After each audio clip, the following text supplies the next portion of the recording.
it is a fish eat fish world out there. Welcome to the Streets.mn podcast, the show where we highlight how transportation and land use can make our communities better places. Coming to you from beautiful uptown Minneapolis, Minnesota, I am your host, Ian R. Buck. Anyone who enjoys fishing in Minnesota has the DNR fisheries to thank for restocking our lakes, but it's a service that usually doesn't get much attention. Our producer, Stina Neel, became interested in the subject while she watched the fish cannon restocking the pond behind her office, and she got to sit down with the manager of one of our state's hatcheries. Let's listen in. My name is Genevieve Furtner. I am the St. Paul State Fish Hatchery Supervisor for the Minnesota DNR. And my first question is, how did you get started in this field? Have you always been in ichthyology? A lot of us didn't really go to school for aquaculture specifically. It usually ended up being something where with, like some temporary or summer job that we all had for a short period of time. And then we kind of found that we liked it, for various reasons. It is actually quite different from fisheries management. Aquaculture and fisheries management are two very distinct fields. And there are some differences that pull people more towards hatchery work. So yeah, that's kind of like a lot of us sort of accidented into working in hatcheries. I did get my undergraduate and graduate degrees in fisheries and fisheries management, but then I had a summer job. It was actually an 8-month job where I was working in a hatchery, and I was like, I actually kind of like this a little bit more. So that kind of turned me on to hatchery work. I'm hoping that, in the future we can see that kind of change a little bit because people are talking a lot more about hatcheries. It's a topic that people are more aware of. It's more in the public zeitgeist now as we're talking about sustainable farming into the future. And now schools are starting to offer aquaculture degrees. So hopefully we'll start to see more young adults that are coming in with the specific intent of wanting to work in hatcheries. So kind of a couple key terms that jumped out, hatchery versus fishery. What do those mean? Usually when we are talking about a fishery in fisheries, a fishery is a specific location where the fisheries management group, be it the state or a tribal council or the federal government, are managing that location for a specific purpose, usually fishing. So a fishery might be like a lake, or it might be like a chain of lakes, a watershed, kind of something like that. But a hatchery is a place, usually, a building, sometimes a building and some outdoor ponds where fish are being raised. And so we have 15 hatcheries in Minnesota, and some are cold water versus warm water. So what kind do you manage, and what's kind of the difference between those two? Calling a hatchery cold water or cool water or warm water the distinction is what species are raised there and what kinds of water temperatures those species like. So I actually operate what's technically a cool water hatchery. And so I raise primarily muskie, walleye, and tiger muskie, which are what we call cool water fish, because they're not exactly like cold water fish. That would be like, you're thinking of things like trout is the cold water fish that we're raising in Minnesota. It would also, be like salmon as well. We don't do any salmon rearing with the DNR. And then a warm water fish is something kind of more like a sunfish or a bass. So if you think about the preferred temperature ranges for walleye and muskie, they're kind of more in the middle of those two. They don't like those really, really hot waters that sunfish and bass are looking for. No, they like those cold waters that you find trout in. So we call it a cool water hatchery. So the office, as it were, your lab is in St. Paul. It's the first state-run hatchery. Like, what can you describe what the lab, like, what is it?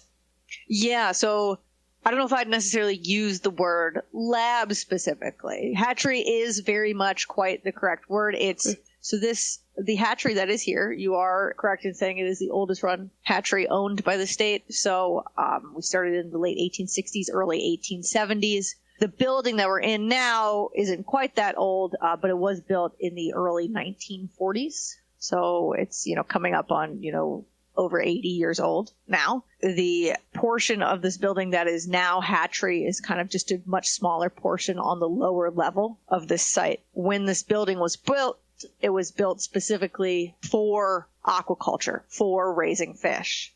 So in the 1940s, when this building was built, the entire lower level was used for raising fish, and then the upper level was the shop, mechanic area, and then offices as well.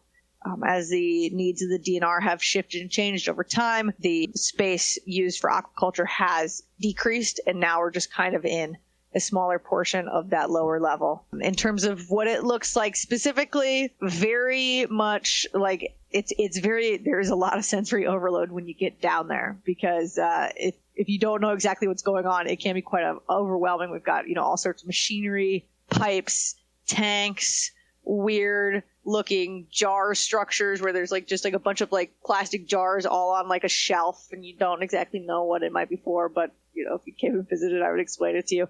So we got all sorts of stuff like that everywhere down there. It's just kind of like it's either a machine paradise or a machine dungeon, depending on your perspective on machinery. Has that machinery and technology changed a ton? Because, you said it was built in the 1940s. I would think that the tech would change quite a bit. Technology as a whole for aquaculture has changed quite dramatically, especially in the past 30 years.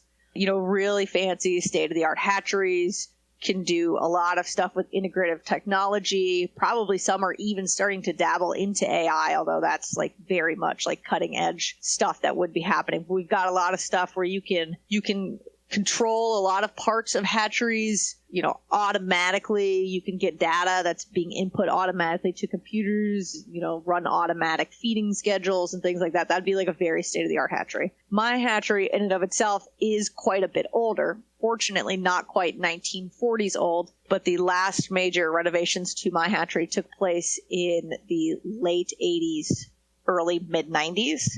So I do have a lot of equipment back there that is older than I am as the hatchery manager.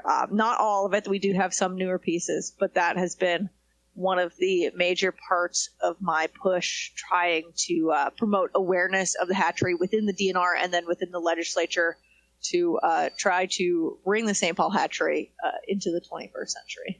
Yeah, that was kind of an important part of the article that I read from NPR, was saying that the lower level of that facility is in need of a facelift, essentially. Yes, definitely. Is that dependent on state or federal funding? Is that something that in this legislative term could happen? Yeah, so the funding that would be used to give the hatchery that facelift, so to say, it would come from the legislature. All of that money is single issue, single payment.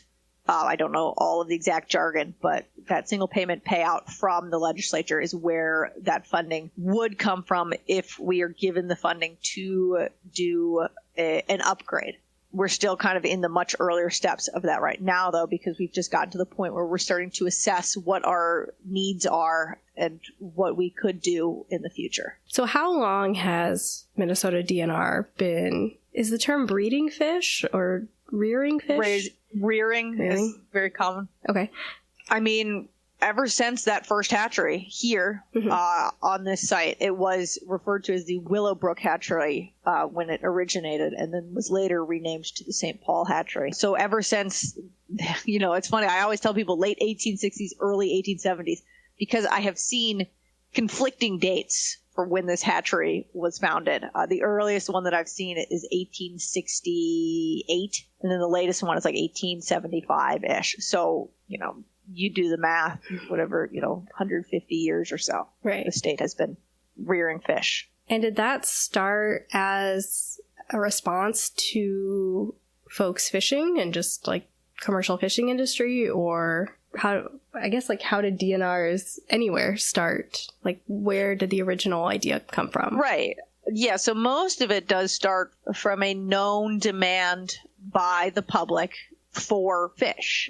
This was relatively early on in the life of Minnesota as an American state. And so this was, kind of when those colonial ideas were being brought west and settled in what was, then the West, now the very, very middle of our country. There was a lot of demand for some peoples to, be able to target more of a fish that we found here. Or in those early days, a lot of the rearing that we did was raising fish that weren't native to this area because, in part we didn't understand the ecological ramifications of introducing non-native fishes to a specific region, but also just because the settlers who were here wanted those specific fish. And so, the young state at the time was like, sure, yeah, let's bring them in. And so, my hatchery, when it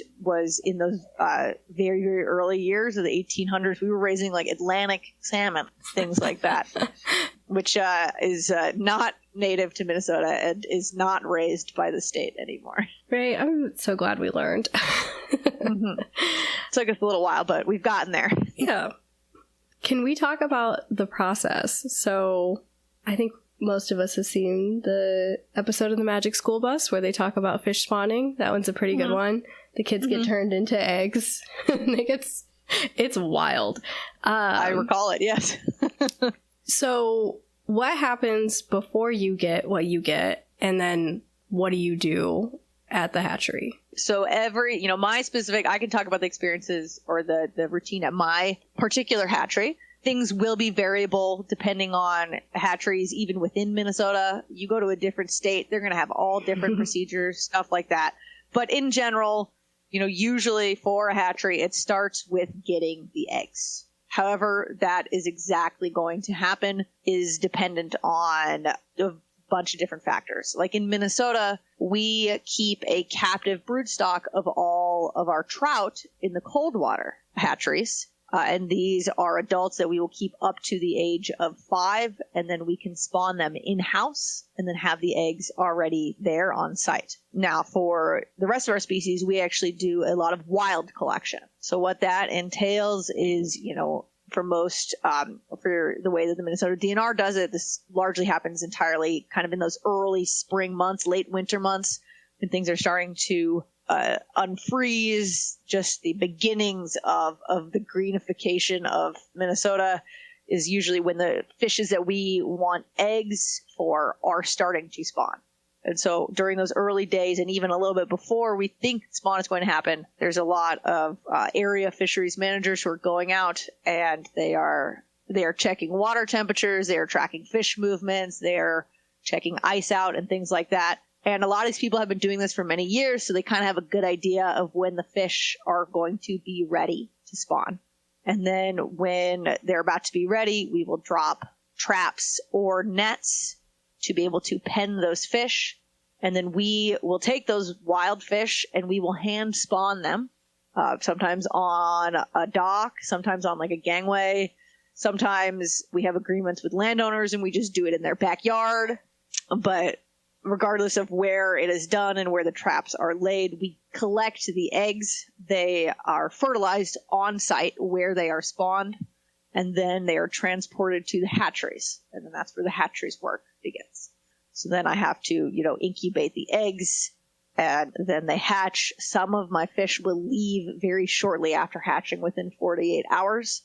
Some of them I will keep for longer to grow out to a larger size. There's a progression of different tanks that they will move through as they get bigger, because when they're really small, they can't be in the big tanks because they can't withstand the large currents. And they also don't like, in big tanks, it'll be very low densities, and you gotta hit the right density to get the fish to eat. So you do a lot of progressions through different tanks, different sizes, and then once they are that desired size for me to send them out, I contact the fisheries management units again, tell them their fish are ready, and then they will come and pick them up, and then they are out of my hair. So when they hatch, but they're still teeny tiny, those are called fry? Yes. Okay. I guess I don't know what fish fry in this context look like. Are they? Oh, they are incredibly tiny. So I can send you guys some media if you want some scales too. I don't know if that helps you or you can share that at all. I can happily send that to you. But so I do muskie, tiger muskie, and walleye. The tiger muskie and the muskie actually look basically identical at those really small sizes. And if you think of a muskie, most people, when they think of a muskie, are imagining these like really large monster fish, 50 plus inches in size. They start out at, it's probably about a 7 meter, maybe 12 millimeters in length. So incredibly small. The eggs that they come in look like they're slightly larger than the head of like a tacking pin, for sewing. Those ones with the little bulbous heads that you're using to actually like pin the eggs that they spawn are basically just slightly larger than that. So, you can imagine the orders of magnitudes of size increase that a muskie will go through in order to reach its maximum size.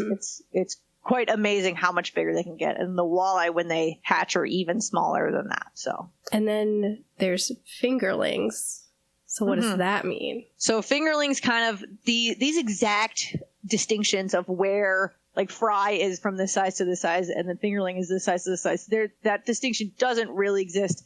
It's kind of like a sort of nebulous, like this is the distinction. But the name fingerling comes from, the old way of measuring was you would just like take your index finger and, if a fish is about the size of your index finger, now it's a fingerling. Index finger size may vary. We also do use the term, not to make it more confusing, fryling, which is how we describe one of those fish that's like, you're a little too big to be a fry, but you're not quite a fingerling yet. All of those terms kind of exist in the same sphere, but it just kind of gives you, it's more better used as a descriptor kind of like general size than actual size. And then like a yearling is more of a term of how old they are, right? It's a year-ish. Yes.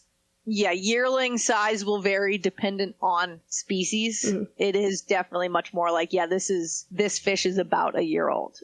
For a muskie, that could be, 14 inches or so. For a walleye, probably like closer to 8, something like that. 10, maybe. For the older fish, so the fry go directly to their home, or do they go somewhere intermediate before they? Yeah. The way that I do it, or that we do it in the state, let me break it down a little bit. So for the walleye, those are the fish that I have in my hatchery that will leave almost right after they hatch. So on the bellies of most species of fish, when they hatch, is a structure called a yolk sac. I'll point it out in whatever imagery I give to you guys. This yolk sac is their nutrition for the first few days of life. And how fast a fish absorbs that yolk sac is kind of species dependent. So the walleye have about 48 hours from hatch until that yolk sac is fully absorbed. When the yolk sac is fully absorbed is when that organism needs to start wild feeding. So within 48 hours of a walleye hatching, they have to be out, or they have to be basically in a place where they can be eating, because we don't feed them at all. And, the people who have made the decisions that that's how we raise fish, you run a lot of numbers, there's a lot of math involved, but basically it boils down to a cost-benefit analysis. And we can hatch enough walleye without making substantial dents in wild populations that it makes sense for us to put them right back out into the wild when they're really small, even though that dramatically decreases their chance of survival to 1 year of age, 2 years of age. So that is how we do it for all of the walleye. Now, they usually won't go straight into, Mille Lacs or something like that. They're going to go to an intermediary pond, or rearing pond is another term that we sometimes use. And these are ponds which are kind of scattered throughout the state. Different areas have different numbers of these rearing ponds, and they're just usually kind of like wild ponds that an area manager has determined has a really high chance of these walleye surviving. So they're going to be ponds that aren't too large usually. They're going to be hopefully entirely void of things like sunfish. Green sunfish and bluegills are major predators for small walleye and small fish in general, but especially small walleye. And it is kind of like a guessing game. It is a gambling bit every year, because one lake might be really, really good 1 year and produce a lot of walleye. But if, for whatever reason, some sunfish make their way into that lake the next year, it's not going to produce nearly as well as it did. So they aren't usually going straight out into whatever their target, their end game lake will be. For the muskie, some of them will go out at that small size, that basically fry size, but I do keep a lot of them until they're about 2 to 2.5 inches, and then they will go into a rearing pond or an intermediary pond to grow out until the fall, or they'll overwinter in that pond until the spring and then go back into the wild somewhere. How do you find out how many fish we need per year? So there's all this data collection, and then they call you and say, hey, here's our fish order for this season. So they don't call me, actually, thankfully. That would be quite a lot to do. We have a woman who works for the DNR who is our fish production manager. And even though I get my eggs in usually mid-April, the whole process begins much earlier than that. Usually in late December or early January. Paula, who is the fish production coordinator, is reaching out and staying in communication with all of the area offices in the state, because those area managers know which lakes they want to stock, with what species they want to stock those lakes, and the number of fishes they'll need to be stocking successfully. So Paula's talking to all of the area managers, and she gets all of that information together. And then she's got just I'm assuming just a massive sheet of all of this information. And then she makes the call based on how many fingerlings we want, how many eggs we'll need, because we know approximately what percentage of eggs will survive to fingerling size. And so then Paula will take all of that data, look at all of the hatcheries that are available to do X species, and she'll also take into consideration how far these hatcheries are from the areas that have requested fish, because it's more optimal if the closest hatchery to a specific area gets their quota. And then she basically just makes a master sheet, and usually it's February or March when I'm finding out what I'm going to exactly be raising in a given year. We'll also have discussions because she will propose a quota, and then I know my facility best, so she will, reach out to me and be like, hey, does this seem reasonable for you? Can you do more? Do you have to do less? What's going on? And so we'll have discussions like that. And so, with all of these moving parts coming together, eventually we can come up with basically a master quota. And then I will know that I need this many walleye, this many muskie, and this many tiger muskie at the end of it. Yeah, just the levels of communication, and Paula is really the spreadsheet queen for the state. There's different hatcheries all around the state. How far could a fish travel? Like a fish that you hatch, what's the farthest that yours travel? I mean, it could theoretically be anywhere. We do tend to try to keep it local. So usually I'm kind of supplying for the metro area up towards Hinckley, over towards Little Falls, places like that. But we have had instances in some years where, something happens at a hatchery and they can't meet their quota. But there's another hatchery that did well enough that they are going to be able to go a little over their own. And so maybe the quotas will get shifted around. Maybe we'll change them all and everyone will get a little bit less, but we can spread them out more evenly throughout the state. So, I know that in my, 4 seasons so far of working the hatchery manager here, I've given fish to, up north by Duluth, down in the Southwest, and kind of everywhere in between as well. Yeah, because I was thinking, I get pretty antsy on a car ride up to Duluth. I would hope that, teeny tiny fish can manage that trip too. But they largely do well. It's not uncommon to get some mortality during the trip. But I mean, if you have a tank full of several thousand fish and 1 or 2 die, that's pretty inconsequential in terms of just fisheries numbers. And so the St. Paul hatchery is a seasonal hatchery, and you kind of alluded to that. So you get the order in April? That's usually when I'm getting the eggs. So I'll hopefully know what I am going to be targeting, what my quota is, hopefully by mid-March. Okay. And then when exactly we get eggs is always dependent on Mother Nature. She's the controller of all things. There have been years where we've gotten the fish as early as mid-March, and we've gotten them as late as early May. So, there's kind of really like a 6-week window of possibility where these fish could be spawning. Right. But once, I get those eggs, the hatchery is online, it's operational. And then the fish that I have for the longest tenure are the muskie, because I'm growing them out to that larger size. And they will usually be leaving my hatchery early to mid-July. And then, so what happens in between July and February? What am I doing for the rest of the year? Who knows? So once the hatchery is, once I'm done and all of the last of the fish have driven away in the transport trucks, I'm immediately switching gears to the state fair. So I am actually also the person who runs the fish exhibits at the fair. If you've ever been, you've seen them at the DNR building, at least for the past 4 years. I am the major shadow worker behind the scenes in getting them there and trying to make sure that they stay happy and healthy during their tenure at the fairgrounds. The fair is never something that just starts overnight.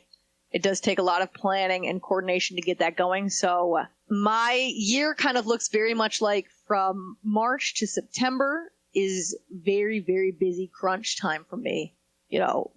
Very full days during the time when the hatchery is running and when the fair is ongoing. I am on call 24/7. And then the off season, which is like September to March, is usually the time where I can kind of exhale. I will, in terms of work, this is a good time for me to be catching up on any aquaculture news that I have had to put off to the side during the busy season. I attend conferences. I do all like my summary reports for how the season went. I start making plans for how we can improve the hatchery, because there's always little things, especially with a hatchery of my advanced age, there's always little things that need to be fixed or maintained, repaired, otherwise changed in order to keep them operational. So we're making those plans and we're executing those plans.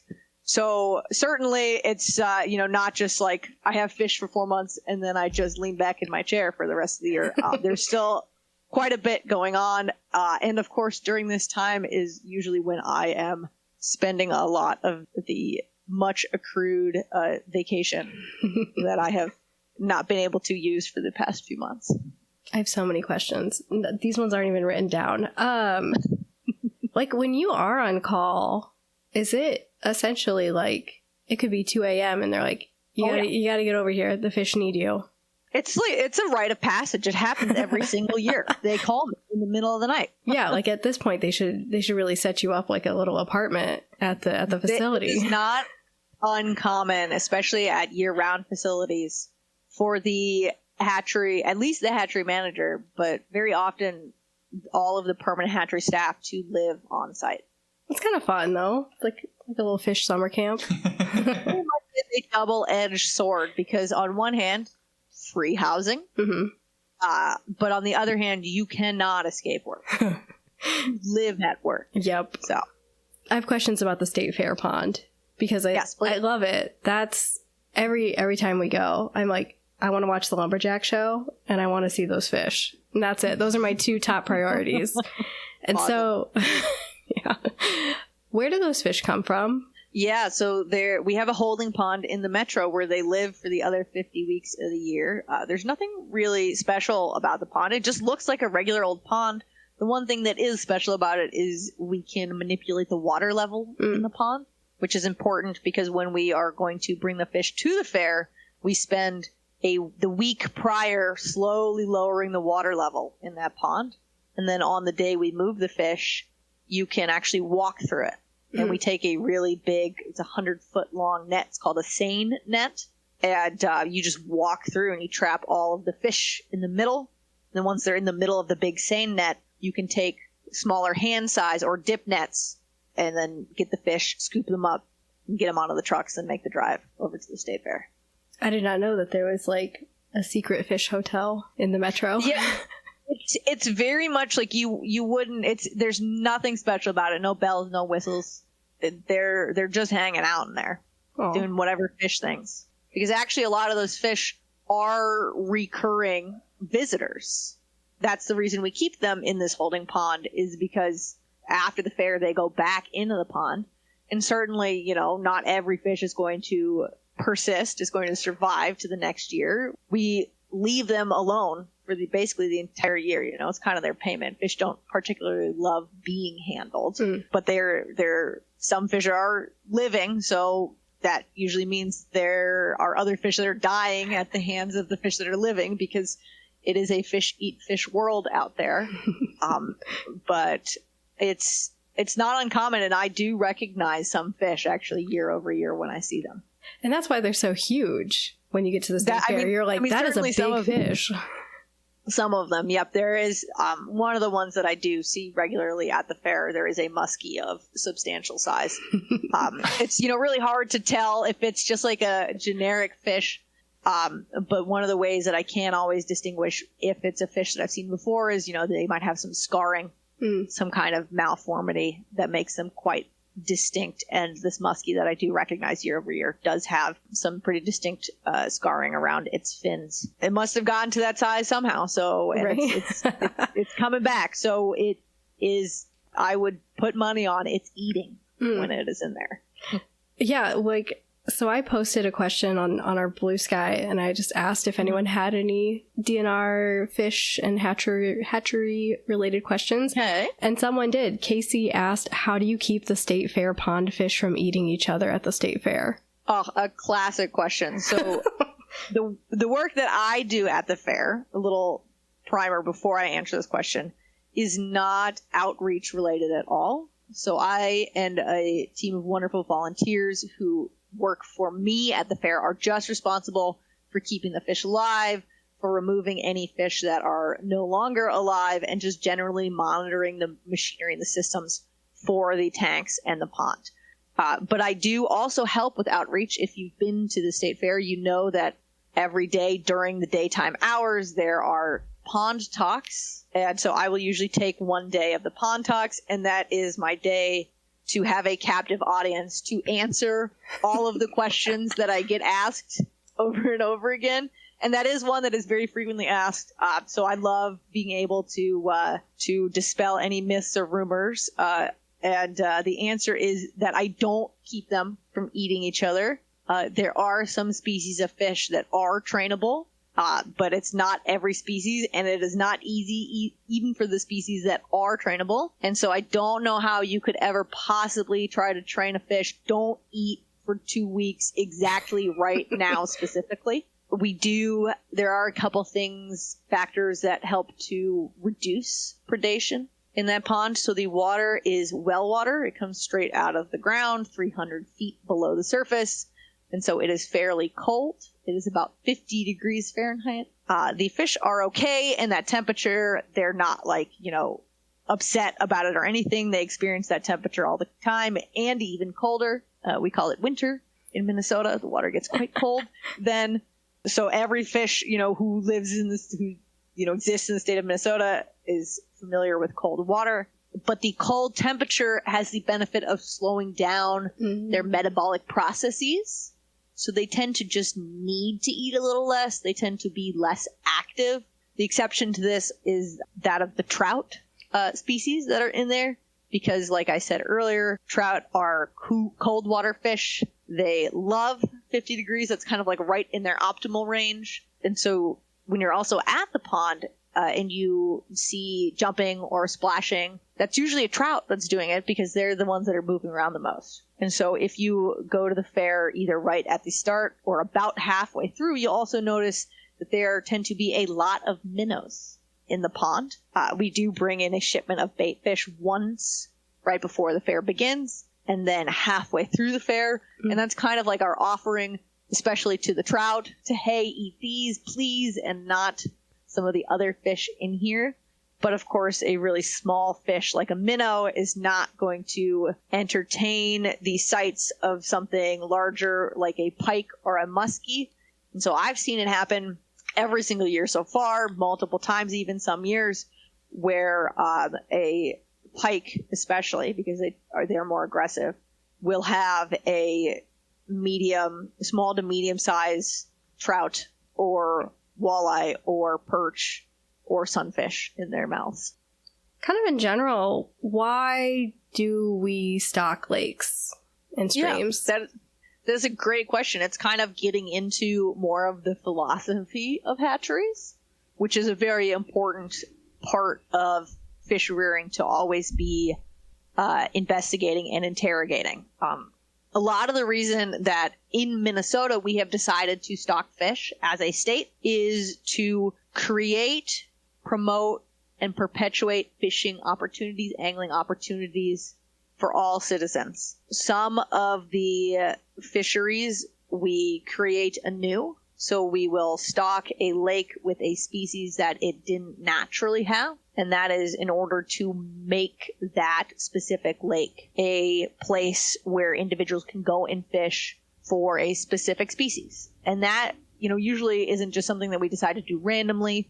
The genesis for those ideas often comes from feedback that we get from the public. If there are enough people in a community saying we want to be able to fish for this and we want to be able to do it close to home, we listen, we hear those things, and then we'll start to say, okay, how can we create this opportunity for people? Because down, especially in the metro, we have a lot of people who love to go fishing, but they might not have the time, money, or equipment resources to be able to drive all the way up north to catch big walleye every weekend. Mm-hmm. And so we we establish and perpetuate walleye fisheries closer to home so that those people have the ability to go and angle for those fish close by. In creating some of these new fisheries, we also help to spread the burden across more sites. So if we only had natural lakes available for walleye fishing, then those lakes would see a lot more pressure for targeting walleye in that specific lake. And we could damage severely and irreparably natural populations if we didn't work to naturally try to mitigate that pressure by spreading it more evenly across the landscape. Because I saw that in, I think it was the 2024 lake stocking reports. I used to work in Carver County, and the government lake right behind there is trout. So I got to meet some rainbow and brown trout that were being delivered. So fun. But I saw that I think some of your fish, walleye and muskie, in the chain of lakes here in Minneapolis. Mm-hmm. And that made me think, do you ever go out to the lakes and do you ever see some fish that you're like, oh, I wonder if that was one of mine? Sometimes I do. There are definitely some lakes in the metro, especially the ones where we do tiger muskie, where I'm much more like those started at my hatchery. Because tiger, they're a fish that we stock largely just in the metro, for a variety of reasons. They are a great catch and they grow really fast. They can get not quite as big as a muskie, but bigger than a pike, and they're aggressive like a pike, and they get to that size much quicker. They're also sterile, so we don't have to worry about their populations going out of control. I am the only hatchery that does the tiger muskie rearing, so I know all of those fish definitely come from me. But depending on, when, even if I were to catch a walleye from a chain of lake, depending on how old that fish is could determine whether or not it's from my hatchery. Most likely it could be. Just because I usually get the West Metro quota every year, since I am the closest hatchery to the western part of the Twin Cities. But certainly there have been other years where it could have come from some other part of the state. So tiger muskies they're sterile. Yes. But you get them somehow. So maybe, yes. What is a tiger muskie and how is it different? Absolutely. A tiger muskie is a cross between a female muskie and a male pike. Okay. So this hybridization can occur naturally in the wild. It is extremely rare because usually the spawning seasons for muskie and pike don't overlap enough nor do their geographies overlap enough that this is a frequent occurrence, but on rare occasions it can happen. However, we can artificially induce that fertilization through, basically fisheries management work and hatchery work working together. Sounds like, is this a new type of fish I don't know about? It's a hybrid. So it's kind of like a mule, essentially. Yes, it is basically a mule, but a fish mule. Oh. So fishing is big business, right? Like, do we know? Because like, if you have to have a fishing license and you get the little fish stamp. Do we know like how much money does the state get from the fishing industry? I don't know exactly how much money the state gets specifically, but I do know that, I think the last report I saw was 2021. Angling as an industry in Minnesota accounted for like $4.2 billion of economic activity in the state. And that's not just the license purchases or the special sticker purchases. That's things like, people coming in from out of state, renting cabins, hotels, the buying of bait, tackle, and other equipment. So it is very much a very significant part of the economic activity in Minnesota. We are still a destination fishing spot. I can also say that a significant portion of the DNR budget does come from license sales. Now, I don't know exactly what percent. And when I say license sales, I'm not just meaning fish licenses, but also like game tags, for hunting seasons and stuff like that. That does make up a very significant portion of our budget. We do also get a lot of federal money from the Dingell-Johnson Act. Things that are happening, not just in at the state level affect the DNR's budget, but also at the national level as well. What is the Dingell-Johnson Act? Wikipedia quickly says that it is an act from 1950 that authorizes the Secretary of the Interior to provide financial assistance for state fish restoration and management plans and projects. Oh, okay. In general, how are our fish doing statewide? I saw an estimate that Minnesota anglers catch about 3.5 million walleye each year. Mm-hmm. And, I mean, we wouldn't let people catch that many if our population couldn't support that. But, how are the fish doing? Definitely, we wouldn't. It's one of the things that I always try to educate people about when thinking about fisheries is, sometimes you hear people, and they're upset like, oh, the bag limit's so low, or maybe they think it's too high or something. And this is, it's never done with malintent by the people who work in the state. But I always try to impress upon people that when we are making rules, we are using data from the past to make rules in the present that we are hoping will have a positive effect on a fishery in the future. And so it's a lot of moving parts. We're using data. We're using historical practices. We also do take into account angler opinions on rules and stuff like that. That's why there's always an open commentary period for rule changes. It's something that is a very important part of the rulemaking process within the DNR. It's also something that, we are facing down at a future where there is now and will continue to be significant changes in climate. The science supports that, the data supports that, and it shows that it will continue into the future. And so how fish populations will fare going forward is something that, again, we're trying to do our best to support and promote and perpetuate fish as well as we can. But it's also, again, a guessing game. We're using data from the past, even if it was collected a week ago, it's still the past to, try to make these management practices going forwards that will hopefully help us to keep strong fisheries populations into the future.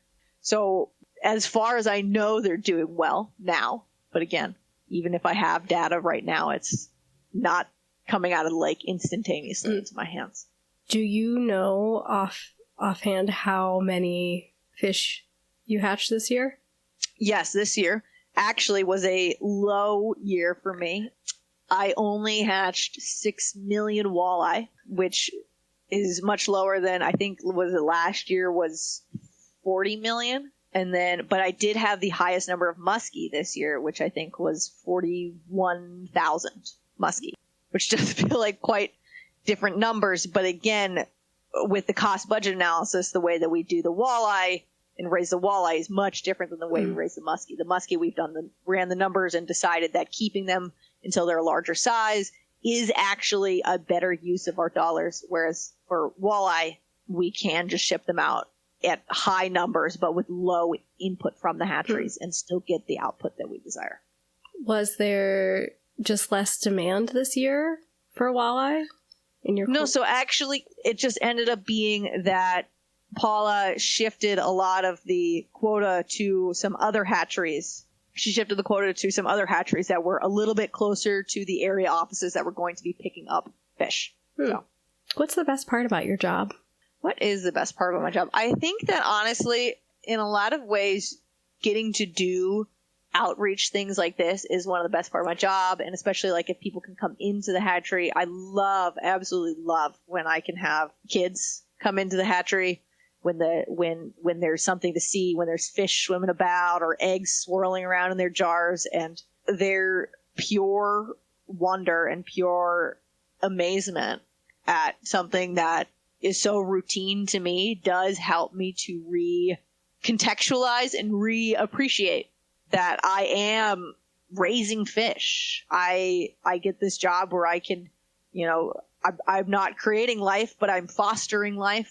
And it is amazing and it is cool. And so bringing the kids in and getting to get them up close with the eggs or the fish and having them see that is awesome. And it's actually one of the biggest reasons that I'm trying to push for improvements to the hatchery, because it is fairly lacking in its outreach capabilities as it stands now. And so I would love to see that change for the better. So we should start looking at our calendars for late spring, and so we can come do a field trip. Absolutely. I always tell people, again, because it's quite variable on when I get eggs, that coming in May, especially like later May, right around Memorial Day or early June, I can usually guarantee with almost 100% certainty that I will have something in the hatchery at that time. How early out do you start booking groups to come visit? I mean, people will start contacting me. They'll contact me year round. A lot of those people don't realize that I'm a seasonal hatchery. So, if somebody reaches out to me now, of course I will, tell them like, you're welcome to come visit, but you're not going to be seeing anything swimming about. If you would like to come when the fish are in, that's when I give my spiel, like come in May, like that's my kind of guarantee things are going around. A lot of the frequency of requests usually will start to increase kind of in March. So a question from Ian is, hand spawn? What does that mean? Yeah, that is a great question. It's actually quite fun to spawn fish. It's the exact, methodologies, down to the minutiae in the steps will be dependent on where you're spawning, with whom you're spawning, kind of deal. But in general, if you're spawning a fish, what you do is they are collected in one way or another with a net, a pen, a weir, which is a type of like fish collection funnel ladder sort of deal. But anyway, all the fish are collected in one spot, and then you sort them by sex. And then on the day you're spawning, you will sort them by whether or not they are ripe or ready to spawn. So if a fish is ready to spawn, they are called ripe fish. And if they're not ready to spawn, they are called green. So kind of like, I think it's like almost apple-based terminology in a way. The ripe fish are usually, they're separated from the green fish. You'll usually end up with a lot of males that are ripe because the animal kingdom was kind of very consistent in usually giving males a wide window of readiness so that whenever the females are, it is their time, the males are ready to go. Dear listener, while Ian and I got a pretty excellent demonstration during our interview about how the eggs are collected from the fish, I highly recommend that you go into the show notes and click the link for the walleye egg collection at Brookville Reservoir. That's from Indiana DNR. There's some really, really great footage of how the eggs and milt are collected. And then once the eggs and the milt are together in that vestibule, whatever it is, you add water. You don't add water before the step, and that's very important because during natural fertilization, when the eggs and the sperm hit the water, several things are happening. On the eggs, this is getting very technical, but I think it's very fascinating. On the eggs, there is a tiny hole called a micropyle, and that is the hole that the sperm can enter to fertilize the egg. However, once the egg hits the water, that micropyle will start to close. The sperm is also immotile until it hits water. So, in natural fertilization, these are both expulsed into water on top of each other. Usually there are different, strategies for spawning that different fish exhibit, but, usually they come together in the water column, and so it's not particularly a problem. That micropyle takes, maybe about 60 seconds to fully close up. So these two things do need to be very close together, the egg and the sperm, to make sure that a sperm is able to find its way into the egg before that micropyle closes. So if when we were artificially spawning, we spawned the eggs into water and then took longer than 30 seconds to get the milt into that same container, well, all the micropiles might be closed and you might have just lost a whole batch of eggs for no reason. So you actually do spawn them dry, and then, it's like those just add water sponges. So you combine them both, add the water, and then you will let them set for a while, usually at least an hour, sometimes up to 4 hours, because the eggs will start to toughen up a little bit. They start to harden. And then once they get to a certain hardness, they're much safer to transport. And so that's when they make the car ride to your office. Yes. Yep. So I would love to go out and watch a spawning day. You probably, can. We've got all these egg takes across the state. I always tell people if you're interested in volunteering or getting involved, just reach out to your local area office and see how you can help out, Right. So like when you're talking about the millions of fry, you're not counting individual ones. That's weight-based. No, there are many different ways to quantify both eggs and fish in the hatchery. They are actually different ways, but they are all based on, some basic principles of math and physics that you can use to your advantage. Right? There's no escaping math. I tell that to kids all the time. You will always do math in every single field you go into. Ian also wants to know, how does it smell? What does it smell like in the hatchery? Oh, it's a very strong smell. It's funny because it's a smell that I have gotten used to, not in the way that I don't smell it anymore, but in the way that it doesn't really bother me anymore. And it's also a very interesting thing talking about the smell of a hatchery, because a lot of people don't realize that when you work in a hatchery, you do actually use all of your senses when you're in there. Before I worked at this hatchery in Minnesota, I was working at a hatchery in Idaho, and I distinctly remember one day coming in, smelling the air in the hatchery and saying something is wrong. And so it ended up being that there was a group of fish that were sick. So I could smell that something was awry before I actually put my eyes to it.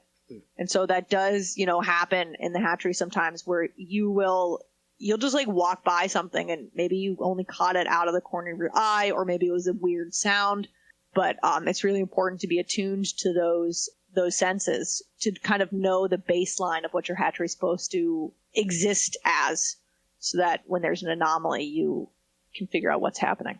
And then, last question, just a two-parter. So what can listeners do if they want to be stronger supporters of our hatcheries and fish management in Minnesota in general? That's a great question. I love when people ask me that, because it is something where the public is really important, actually, in getting support for the hatcheries.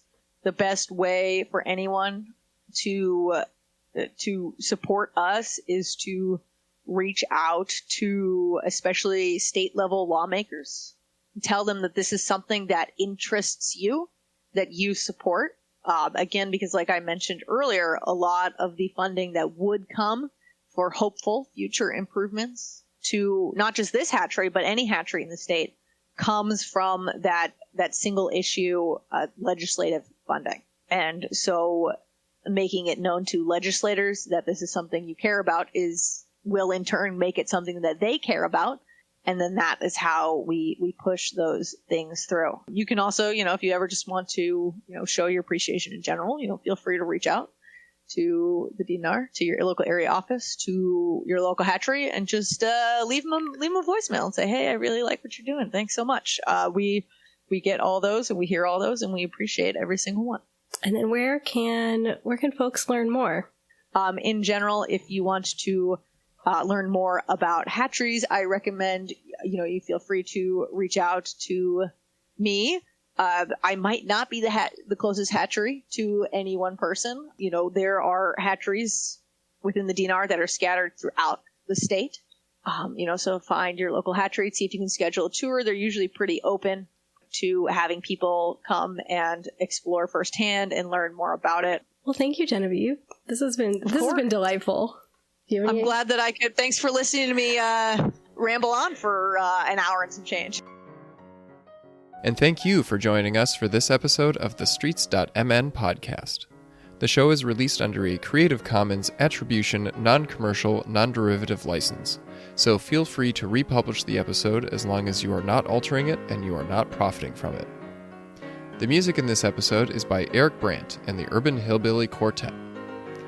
This episode was produced, edited, and transcribed by Stina Neel, and was engineered by me, Ian R. Buck. We're always looking to feature new voices on the Streets.mn podcast, so if you have ideas for future episodes, drop us a line at podcast@streets.mn. Streets.mn is a community blog and podcast and relies on contributions from audience members like you. If you can make a one-time or recurring donation, you can find more information about doing so at streets.mn/donate. Find other listeners and discuss this episode on your favorite social media platform using the hashtag StreetsMNPodcast. Until next time, take care.